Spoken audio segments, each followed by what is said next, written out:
So I'm very happy that Filiz Unsal and her crew at the OECD agreed to provide a presentation today on the impact of extreme weather on productivity. I don't know about you guys, but it's really hot here.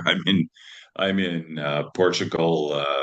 A couple days ago, Spain hit a record, and I'm actually looking forward very much this summer to going to the Diligent Summer School because Diligent Summer School is in Diligent, Armenia, and the temperature in the night gets down to about -10, -11, and it kind of gets up to about 20 degrees. And in my mind, that's like the perfect temperature, uh, to be both indoors and outdoors and stuff. So I just want to say that before I start things off, that this year at the summer school, we are going to have 3 whole weeks where we're unveiling basically this AI project that we've developed to try and improve,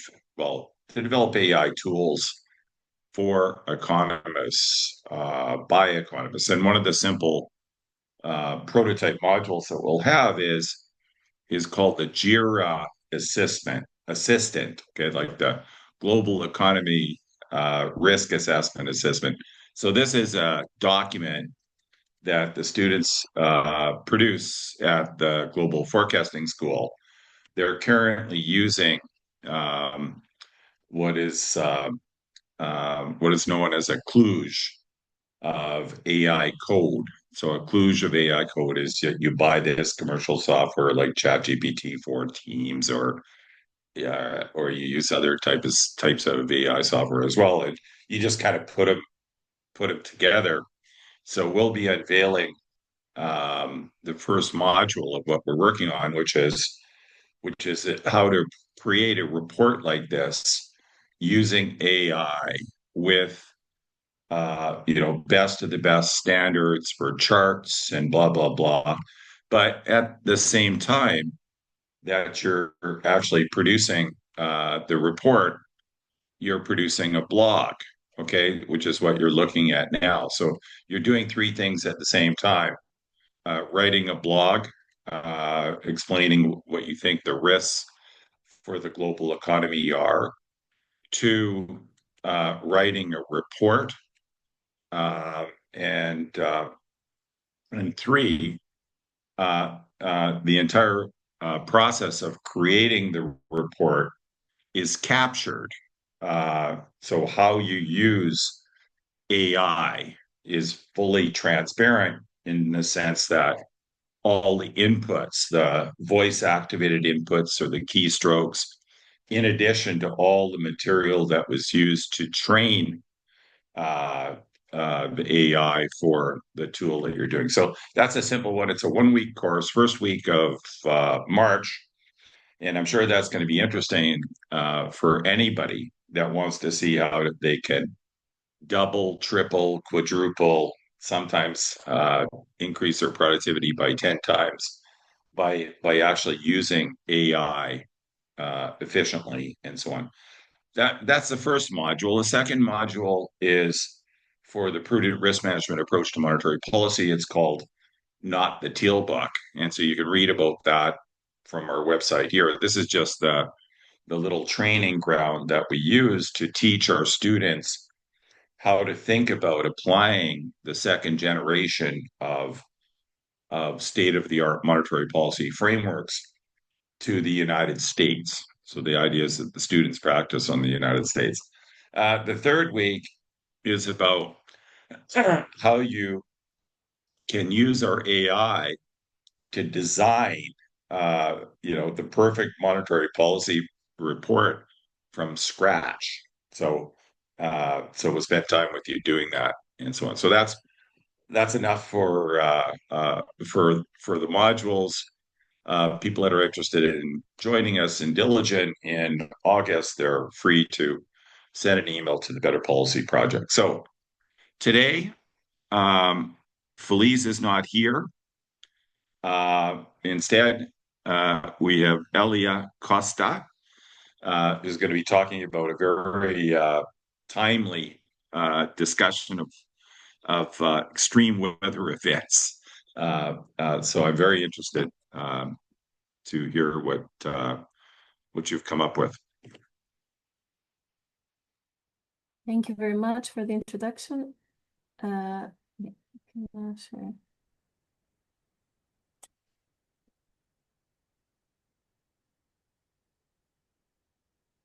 Am I sharing the screen already? Not yet. Okay.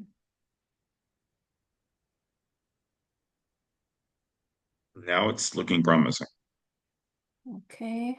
But this is not the right view, right? Well, you could go full screen if you want. Exactly. Here, swap. Yeah, like this, right? You can see it. That looks pretty good. Perfect. Yes.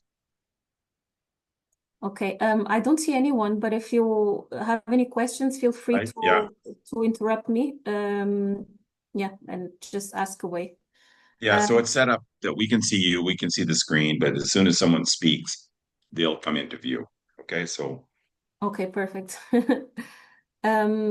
Okay, so this is work that we have done exactly to measure the impact of heat stress on productivity. It's a paper called The Heat is On, Heat Stress, Productivity and Adaptation Among Firms.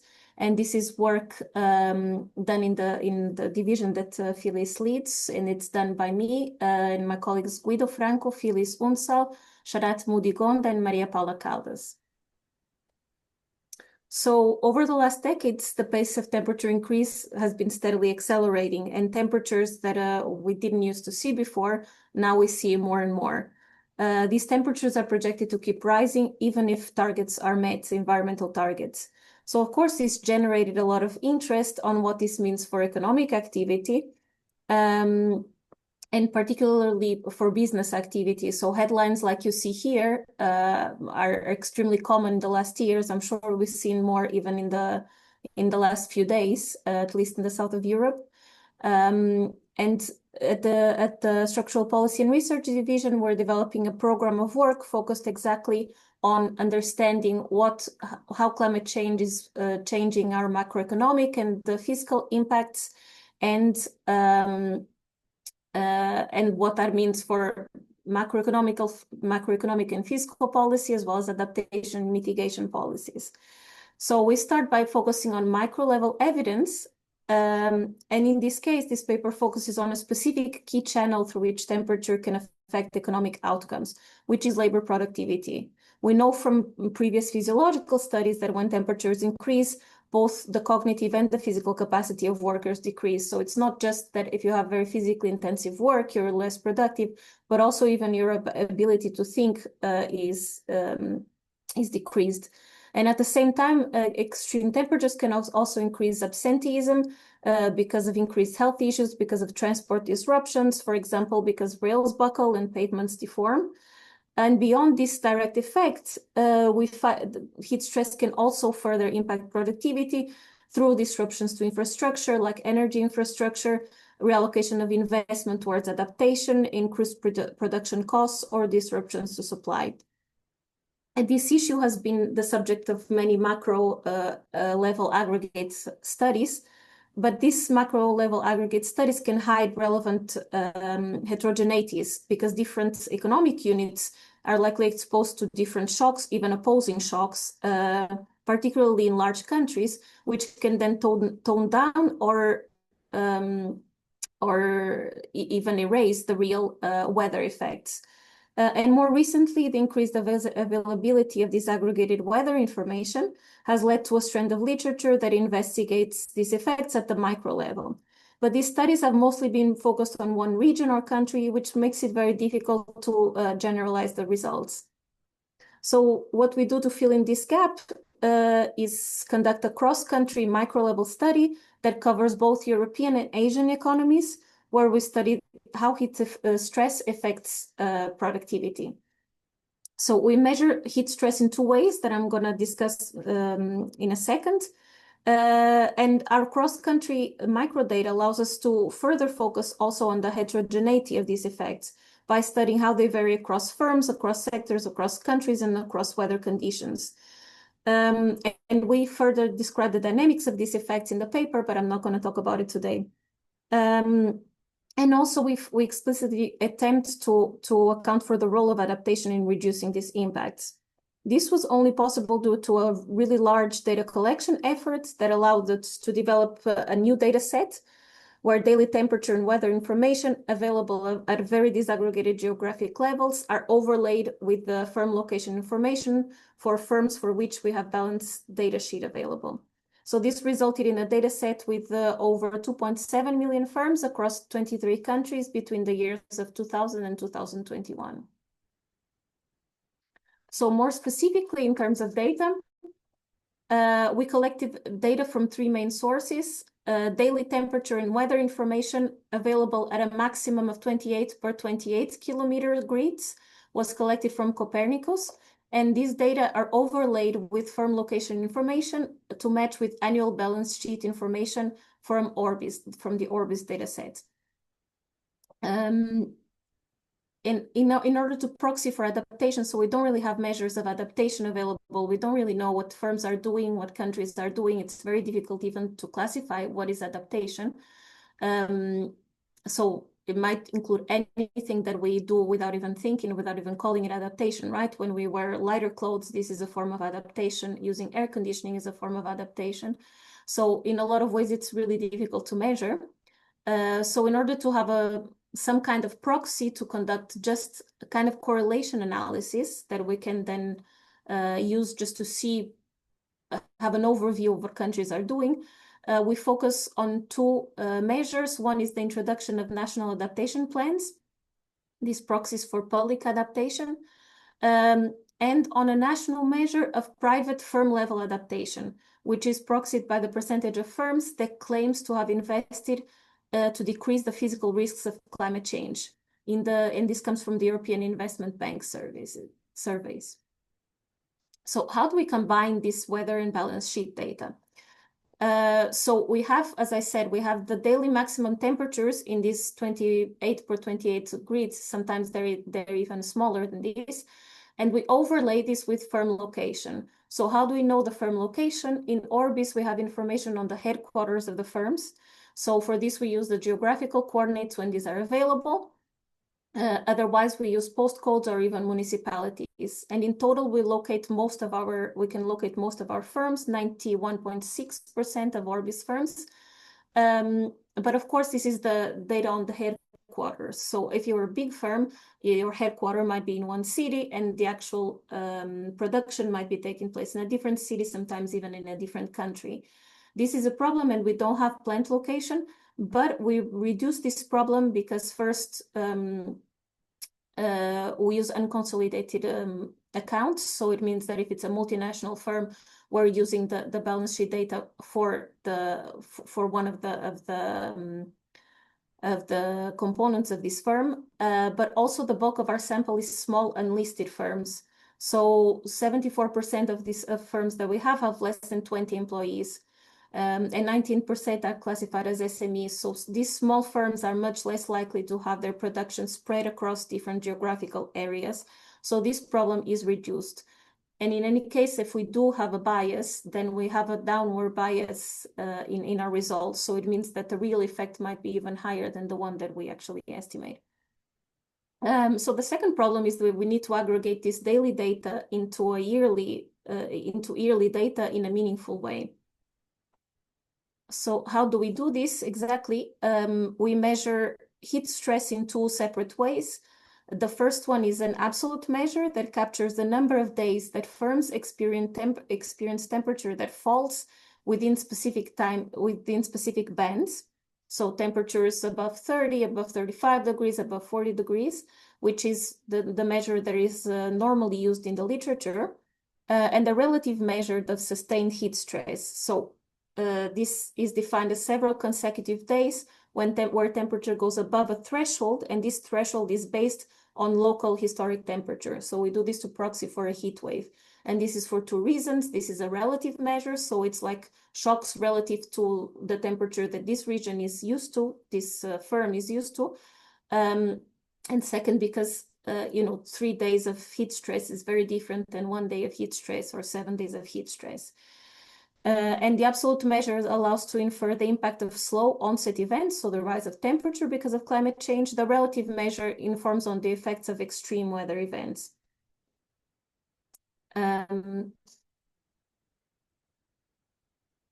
Yes, and we also use controls for average humidity, wind speed, and precipitation in each of the locations of each firm. So both the estimated number of So warm you days. didn't really explain why 2 days of heat stress were worse than just one, and why after 8 days it was so bad. But can you maybe explain what happens if you have heat stress that is over an extended period of time? Like, Yeah. what is it that becomes so costly? Well, there's first, for example, many people don't have air conditioning at home, so you don't really sleep. Unfortunately, I experienced that last week. So in the first few days of the heat wave, you're still able to manage it, but by the third or the fourth day, things get worse. Second, if you have problems with infrastructure, electricity infrastructure, here in Paris, at least, it had severe flaws towards the second or the third day of the heat wave. So a lot of these impacts are really worse in terms of health. It's much worse to have 3 days of heat stress than just 1 day. So if you're going to have any problems because of health problems because of heat, it's much more likely during prolonged heat waves than just 1 day of heat stress. So And there's really obviously, there are really a lot of things that compound if you have more than 1 day of the vulnerable start to die. Let's face it. So I just thought that. But when one thinks about that, I mean, you said the word, like adaptation is an air conditioner, is finding an air conditioner, making sure that air conditioners get to the most vulnerable part of the population, and so it seems to me that the purchase of air conditioners would be probably the best indicator of of people doing things So this to is one. to This deal is with one the thing. issues. Yeah, this is one adaptation measure. Of course, it's not necessarily good for mitigation, right? Because depends on how clean your energy grid is. But if you're producing using carbon, then it's going to eventually make the problem worse. And in terms of cities, for example, air conditioning, as you know, pushes the warm air out. So it actually makes urban heat island effect worse. So it Okay. is a good adaptation, I don't know, to save lives in hospitals. It's one of the best things you can actually do, but we always have to measure these pros and cons of these measures. And when we wrote this paper, we didn't have access to any cross-country data on take up of air conditioning. I was told very recently that some researchers have just collected this. I haven't looked at the data, but that would be an interesting way to see. I expect, because the results have been so much in line with what we would expect to see, I expect that we're going to see lower losses in countries that have a larger take-up of air conditioning. Okay, so thanks. So I was just wondering. Thank you. Now I understand what you meant. So just to give you an overview of our data, we see that both the estimated number of warm days, so there is where the temperature exceeds a certain threshold. So let's say days above 30 degrees, days above 35 degrees, and the number of heat waves that affect firms in our sample vary over time, but follow an upward trend in the period of analysis. So to illustrate this, here on the first slide, you see the change between the number of days where temperature is above 30 degrees in the beginning of the sample versus the end of the sample. And you do see that there seems to be an increase in the number of warm days. And in this slide, you see the evolution of the share of firms affected by 0, 1, 2, or 3 or more heat waves throughout the years. And apart from this spike in 2003, there was a very warm year, you do seem to see an increase in the occurrence of heat waves. Unfortunately, our data ended in 2021 because this was the Orbis data. We were constricted by Orbis data. But if you were to see the last 2 or 3 years, you would have seen even a larger increase in the number of heat waves. And it's important to note that here you see the variability across countries, of course, but there is also large variability within countries. Some firms in a given country can be fully insulated from heat stress, while others experience up to 5 heat waves. So this highlights even more why it's important to have this disaggregated data rather than have just a country average. So as I said, we attempted to create these rough indicators of how much adaptation is taking place. To proxy for public adaptation, we used the year of introduction of national adaptation plans, strategies, or both in the countries in the sample. So what we do was create a simple dummy variable that takes the value of 1 in the year after the national adaptation plan is introduced. Of course, this is highly endogenous. Countries that are already warmer are more likely to have national adaptation plans, but the actual year of introduction of the adaptation plan is not necessarily a year when the country was warmer than other countries. And then to proxy for private adaptation, we created an indicator of private adaptation based on data from the EIB investment survey that asks firms if they have put in place any kind of strategy, investment, or insurance to deal with physical risks from climate change. Of course, again, this is very endogenous. We use this at the country level because this is what was available for us. So this is really just to have a correlation analysis to understand if there might be some correlation between taking adaptation actions and reducing these costs. Our empirical strategy is very simple. In our baseline model, we regress the log level of value-added based labor productivity, which is value added over the number of employees. And our main variable of interest is either the number of days in a location and year in which the maximum daily temperature goes beyond a certain threshold, or the number of heat waves occurring in each location in a given year. We include a set of lagged firm level controls that includes firm size classes, age, profitability, and capital to assets ratio, and a set of weather-related controls, as I said before, that include wind speed, precipitation, and humidity. And we have triple interacted country by sector by year fixed effects, as well as firm fixed effects. So our identification assumption is based on the assumption that fluctuations in temperature relative to a location average are exogenous to firms' productivity. It's unlikely that firms are able to anticipate not the average temperature, this they are, but these deviations or shocks to the average temperature. So I move forward to the results. Our analysis shows these are our main results, and our analysis shows that both the number of high temperature days and the occurrence of heat waves reduce labor productivity substantially. So here you see that 10 extra days a year above 35 degrees, where temperature goes above 35 degrees, reduces the average productivity, the productivity of the average firm by around 0.3%.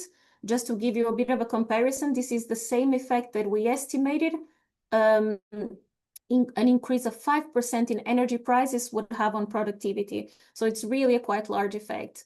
And this effect, we find that this effect is driven by decreases in value added and not increases in labor use. So you have the same number of workers during the year because you didn't adjust, and these workers are just producing less or being more absent from the job.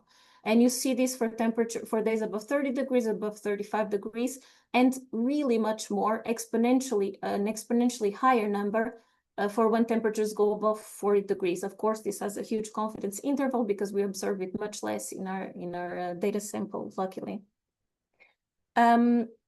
Focusing now on heat waves, we also find that heat waves have a substantial negative effect on productivity. Here you see the estimated impacts across several measures of heat waves that we use.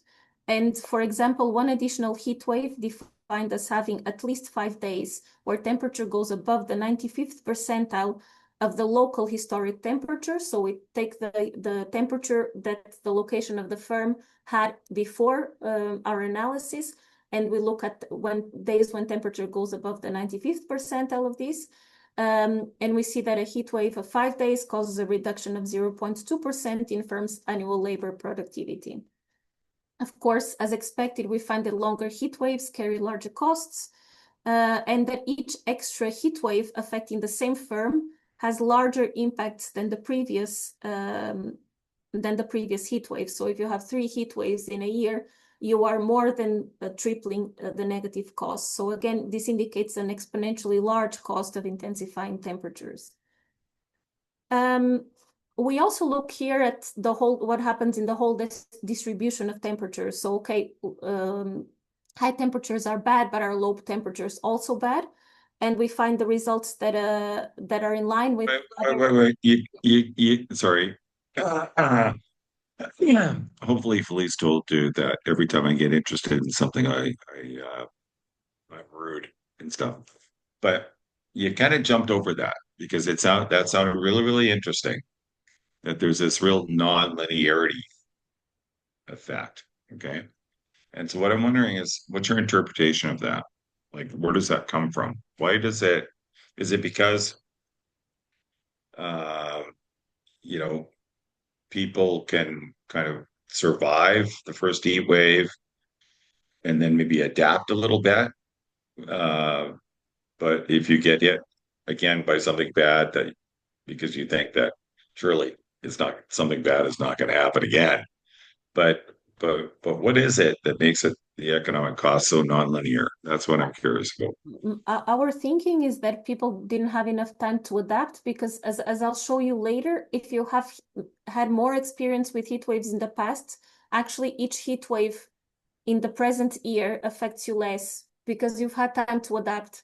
But if it's in the same year, I don't think that these effects are completely static. In fact, I wasn't planning on presenting it, but we conducted a dynamic analysis, and we find that even after 1 year, you still see some negative effects. So productivity doesn't necessarily go back to its original value immediately. It might be for different regions, as we talked about before. Health, you're not fully recovered, like having 3 pneumonias in a row, you're right, you're not fully recovered, you have it again. It might be the production became more inefficient, like your infrastructure is not working so well since the first heat wave because some things stopped working. It might be because you have less to invest. You made less money, so you have less money to invest. Although I expected that would take a little bit more time to be seen, so that you're able to see it. Okay. Yeah. Very interesting. Thank you. And so here we wanted to look at the whole distribution, because there is a lot of macro level studies and even single country micro level studies that find that there is an optimal temperature for work. So we used bins throughout the whole weather temperature distribution, and our comparison bin is 10 to 20 degrees. And we do see losses both for high and low temperatures. Unfortunately, we don't have anything below minus 10 degrees because our sample is very skewed towards the south of Europe, where we have more hot days than cold days. But we do see losses on both sides of the temperature distribution, although the losses from warm temperatures really seem to be much larger. Then this is just a little bit of a curiosity. What happens what's the role of wind speed? What's the role of humidity? And of course, as expected, we do find that in places where you have average wind speeds that are larger, then the effects of temperature tend to be smaller, and the opposite for humidity. So if you're in a very humid place, then the same amount of temperature causes a much larger decrease in productivity. And we didn't find any correlation with the precipitation levels. Then we look also at how these results differ between sectors and within sectors. So between sectors, a little bit as expected, right? If you look at manufacturing, you have larger effects than if you look at professional services. This is because of different factors. Professional services are much more done indoors, for example, than the construction sector that has higher losses and where work occurs outdoors. And indoors, you can have access to air conditioning. You also tend to have more access to air conditioning in offices rather than in factories where you're doing manufacturing. And manufacturing is also much more physically intensive. So the more physically intensive your work is, the higher your losses tend to be. We also look at losses over the size distribution. And interestingly, we find that the larger losses are for small firms. So this also helps us validate our results. You know, like large firms are also the ones where we might see more of a margin for error in our data because of the headquarter and plant location thing.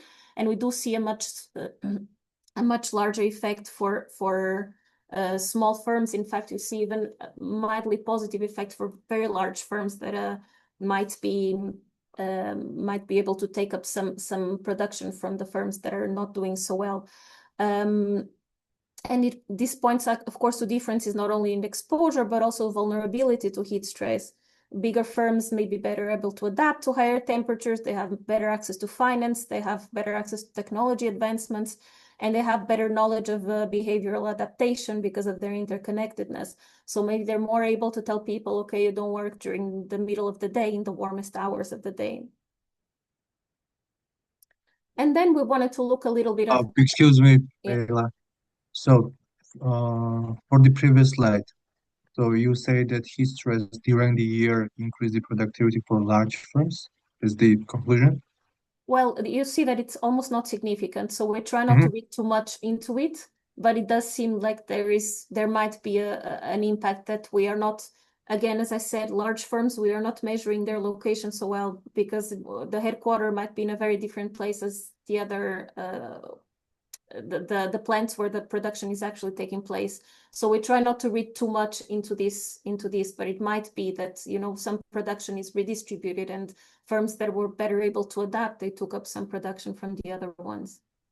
Well, given the results, you think that this could widen inequality between small and large firms in the long term, since, for example, adaptation could become even harder to achieve.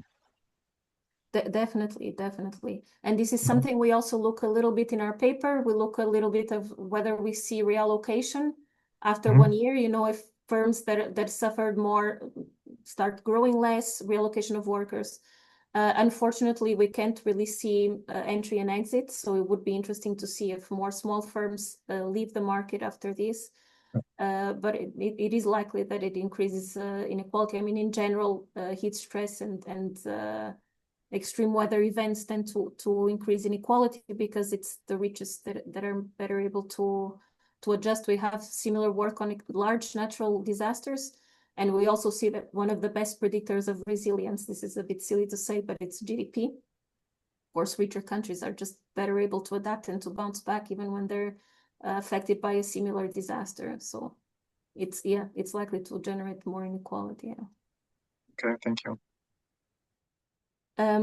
So as I said, we wanted to look a little bit at adaptation without having a way to measure adaptation. So we went through some indirect ways to have some evidence that whether adaptation is already happening or not. And the results showed that some degree of adaptation seems to have already taken place. So here you see that firms in warmer locations, so firms that are plausibly more used to heat stress, tend to experience smaller productivity losses under similar temperature extremes. So you see here the distribution within our sample of average temperature of the place where firms are located. And you see that if you are in the higher end of the distribution, your losses are smaller than if you were in the lower end of the distribution. So this is indicative that some adaptation is already taking place. Of course, people start to know how to deal with heat stress. They dress differently. They close their blinds, you know, small things, and bigger things. They take up air conditioning. They insulate their windows and other measures. The same is true for firms that experience more heat waves in the past. So here we have the change in labor productivity from having an additional heat wave by the number of heat waves in the past 3 years. So Firms that didn't have any heat waves in the past 3 years have huge losses, but firms that already had 3 heat waves, the loss is actually not even significant anymore. We don't have adaptation investment, but we try to see so what happens to capital, because we know that new vintages of capital tend to be more efficient, so they tend to be more resistant to heat. And also, you know, if you invest in air conditioning, this is going to show up in your capital stock. So we do see that this effect could be driven by increases in investment. So in red, you have the change in investment ratio from having an additional heat wave in the past 3 years, and you do see a positive effect. While if it's in the same year, you don't see any effect. So firms are not able to invest immediately, but firms do seem to invest more in capital stock. We don't know in what type of capital, when they were more affected by heat waves in the past. But we also find that adaptation to extreme heat waves is limited. So temperature, we find that all firms experience comparable production losses when temperatures exceed 40 degrees. So I showed you before this difference when temperature was above 35. You no longer see this difference when temperature exceeds 40 degrees. And here you see that higher temperatures relative to an already warm baseline result in more pronounced productivity declines. So if you are already a very warm location, and you have a heat wave, which means this temperature is really, really high, then your losses are even larger. So it means that we don't see any kind of adaptation to really extreme temperatures. So it indicates that, as the IPCC predicted, hard and soft limits to adaptation may have already been reached. So it's really necessary to have some policy intervention. Speaking of policy, we see here, as I said, this kind of correlation analysis. So what we do is look at the effect of the change in labor productivity from, again, additional 10 days above 35 degrees by the country, by whether or not the country has public adaptation, so national adaptation plan, and by the level of private adaptation that is observed at the country level. And we do see that when you have either no public adaptation, national adaptation plan, or you have low private adaptation levels, you see more negative impacts than when adaptation is in place. So this adoption of adaptation measures is associated with having lower losses. We're not claiming anything on causality. But again, here we find no effect for extreme temperatures. So we find no difference when temperatures go above 40 degrees. So to conclude, I give you the main takeaways from this analysis. So we provide a comprehensive assessment of the impact of temperature rises and heat waves using this very geographically disaggregated weather information and balance sheet data, because we wanted to have a robust measure of this is how much these temperature rises are costing your productivity. This is the first step of the analysis. This is actually being included now in other models that we're doing at the division, including macro models that we can look at. So we can look at this, what does this mean for the macroeconomy? But we really wanted to have this analysis that we fully trust in, that is very robust, to understand exactly what the effects are and quantify them. And we find the significant effects of heat stress and labor productivity in both the manufacturing and services sectors.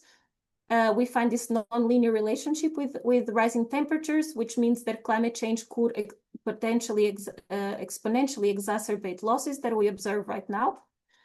We find that the impact varies across firms and regions depending on their capacity, their exposure, and the public policies implemented. And we find that adaptation can help mitigate these losses, but at the moment remains insufficient, particularly for the really high temperatures. And these findings of the analysis convey two key policy implications. The first one is that it's important to sustain efforts on mitigation, which can attenuate these increases in temperature and the intensity and frequency of heat waves. And this is particularly important given these non-linearities of costs and the limits to effectiveness of adaptation that we see. And the second one is that adaptation requires an approach that's tailored to different national and regional contexts to account for the relevant heterogeneities in impacts and capacity. So, for example, governments can support more smaller firms in terms of providing more information on things that they can do, like green roofs, installing air conditioning, changing working hours to protect workers. They can implement regulation to ensure this. In fact, I think this week I read that maybe in Italy, they're doing this for the construction sector. So if temperature goes above a certain threshold, then workers don't go to work in the warmest hours of the day. So just to finish, this is part, as I said, of a bigger working program that we have in order to understand the costs of climate change, to understand adaptation, the role of adaptation mitigation policies, in particular in the context of macroeconomic and fiscal policy. So we're working now on integrating these estimated coefficients in a spatial general equilibrium model that accounts for price adjustments in good and labor markets, as well as spatial spillovers across and within countries, for example, through trade, input, output, and migration linkages. And concurrently, we're also estimating the impact of flooding events on firm productivity, as well as the capital stock. So while for heat waves, we don't necessarily see an effect on the capital stock, or we don't expect to, flooding events are likely to destruct capital stock. So that creates a dynamic problem because you're going to need to invest more in the future. So we want to understand how these dynamics of recovery can vary depending on firms' credit constraints. So I stop here and to allow some time for discussion. Yeah. So before I open the floor up, Hélia, Yeah. I would just like to congratulate you and Filiz and your other co-authors, for developing, the state of research at the OECD, which is, it's an amazing development. And your entire plan about how to do empirical research like this, and then to complement it with doing structural models stuff. It's just, and having the OECD participate in state-of-the-art research in that area is to be commended. So thanks, Hélia and Filiz and the other co-authors. Does anyone have any comments? Well, we have Narek, who's a board member at the Central Bank of Armenia. Okay, so please, Narek. Thank you, Hélia. This was very helpful, actually, in understanding how significant these shocks are. And my first question is about the shock part. Well, I assume that's the ultimate result of irresponsible use of resources across the globe, and it can trend up over time, and you treat it that way rather than a random process. So my first question is: do you treat it as a random process, or it's a result of environmental damage? And my second question related to the shocks. So during are there any other adverse shocks which are correlated with high heat and which are in the same domain, in the environmental domain? Yeah. So, for example, the water levels in Germany, in the Rhine River, go down during the times of extreme heat, and the logistics is suffering in the manufacturing sector. This is one. And second, there will be a direct negative heat on the agricultural sector because of droughts. So do you capture just the negative impact on labor force and human capital, or you capture also the other potential correlated shocks, which again are in the environmental domain? So yeah, first this on the shock part, and then I have questions about policy implications. But it'll be good to have a response on this first. Thank you. Thanks. Yeah, both very good questions. Starting with the second one, you're absolutely right, especially with the drought. It might have an effect, and also the negative effect in agriculture. So we focus just on the services and manufacturing sector. Of course, there's linkages between sectors, and you might find spillovers from one sector to the other. So if you need inputs from the agriculture sector and they're not coming, this could also decrease the production. This is absolutely true, as well as other spillovers. So if some firms are affected by a heat wave and other firms are buying their products, they might be negatively affected as well. We cannot measure this. We don't have data on agriculture, unfortunately. So it is something that, that we are not capturing. We are not capturing any types of spillovers between one sector to the other. And I'm not sure if I understood your first question correctly. Do you mean if we are assuming that if these increases in temperature, if these shocks are caused by climate change or not? Are they happening randomly, or they are results of a climate so this change? I leave this up to the scientists, the physical scientists. I'm not sure. So we are agnostic about this. We just use temperature increases. We don't say that they're caused by climate change or not. There are estimates of how much of each, the percentage of heat waves that are occurring now that wouldn't have occurred without climate change that scientists have come up with. We didn't do this back of the envelope calculation to see which part of our results is driven by climate change or not. Thank you. And on the policy front, so all these adaptive policies are costly. Do you have any initial ideas? So will the net effect be positive if and also policies can be calibrated in implemented in different ways.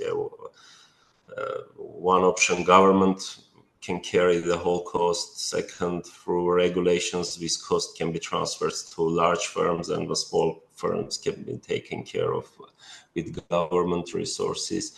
But overall, do you have a sense that benefits will outweigh the costs of policies?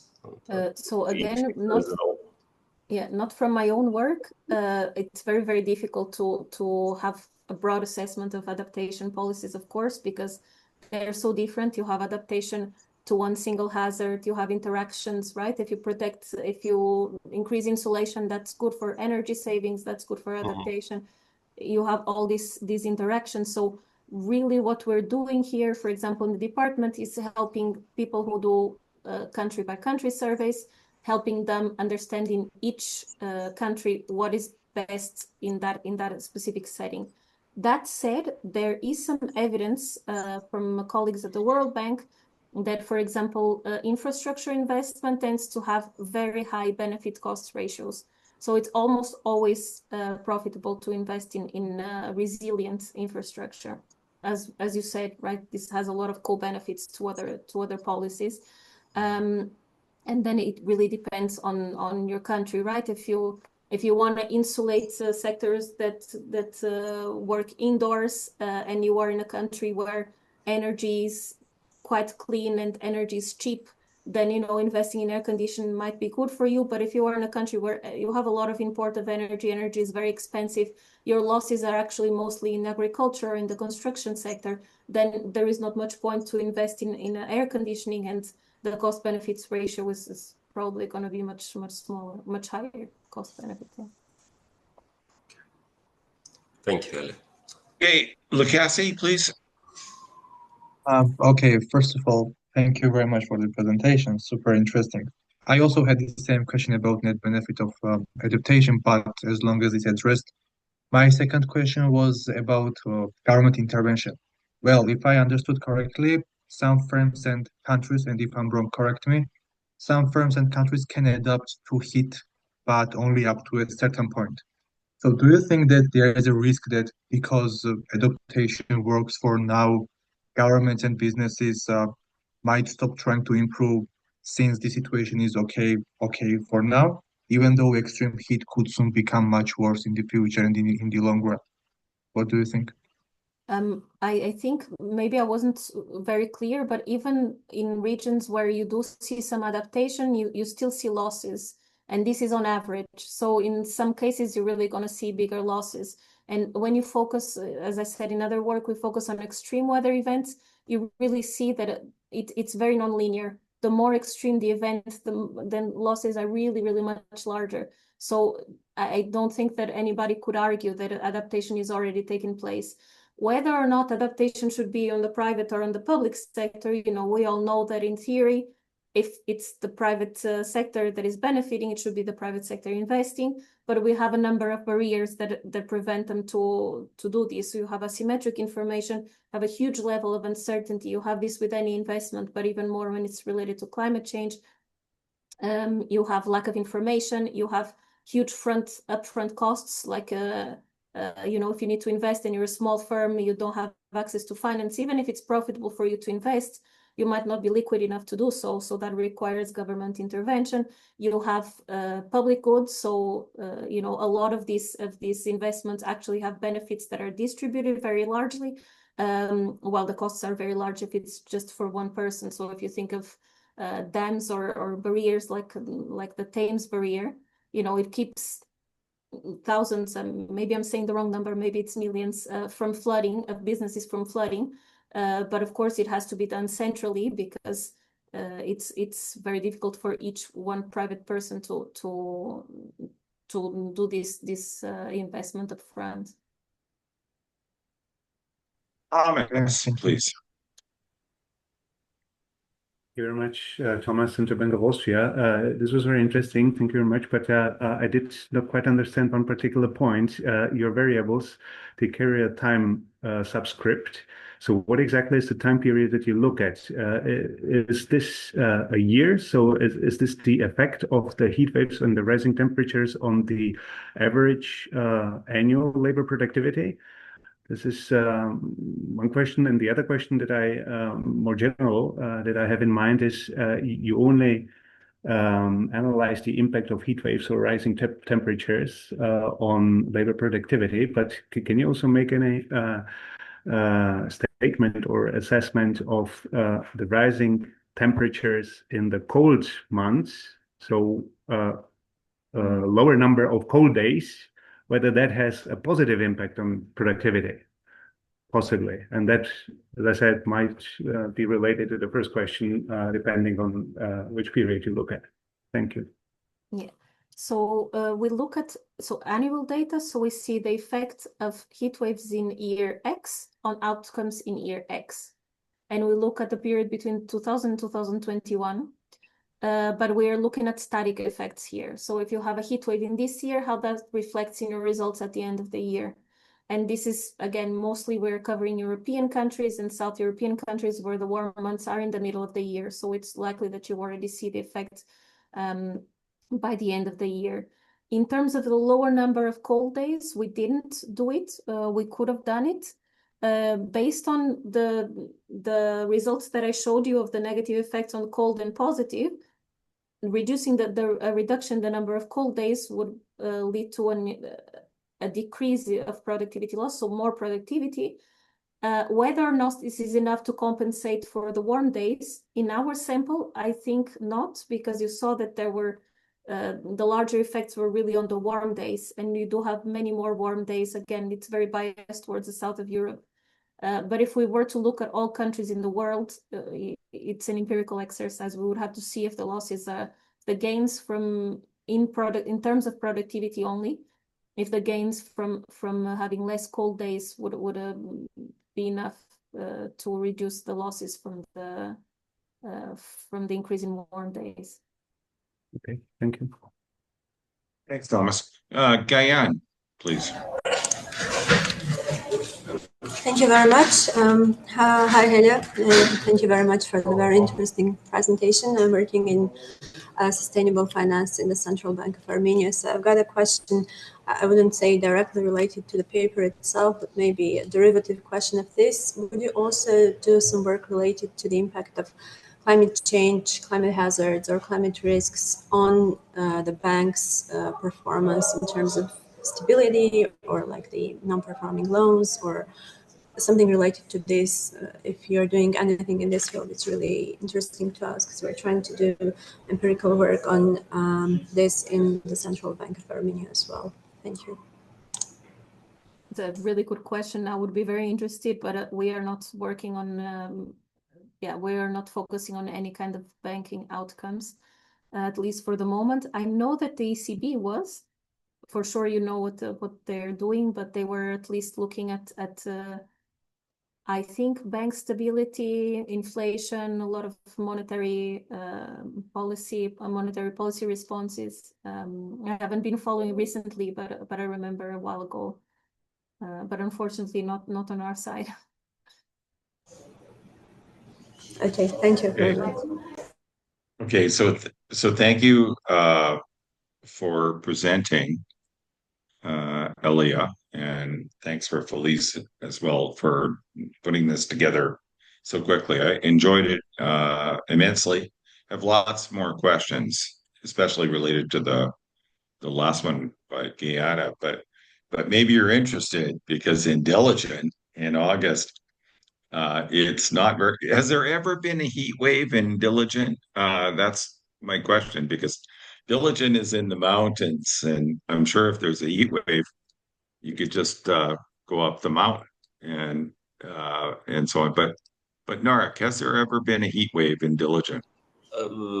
No, because of a microclimate. Actually, the literal translation of Diligent from Armenian to English will be the cool place, the cool area.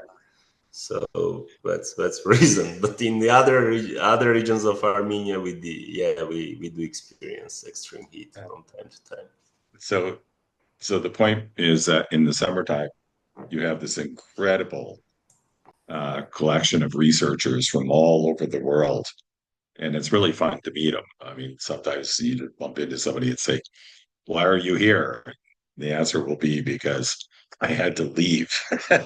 I had to leave the stress of of Harvard or Princeton or whatever, to get into an environment where life was easy again, and so on. So anyway, thank you very much, Hélia, and thanks for all the questions from everyone. And see ya. Thank you, everyone, for the questions, and thanks a lot for this invitation. It was really interesting.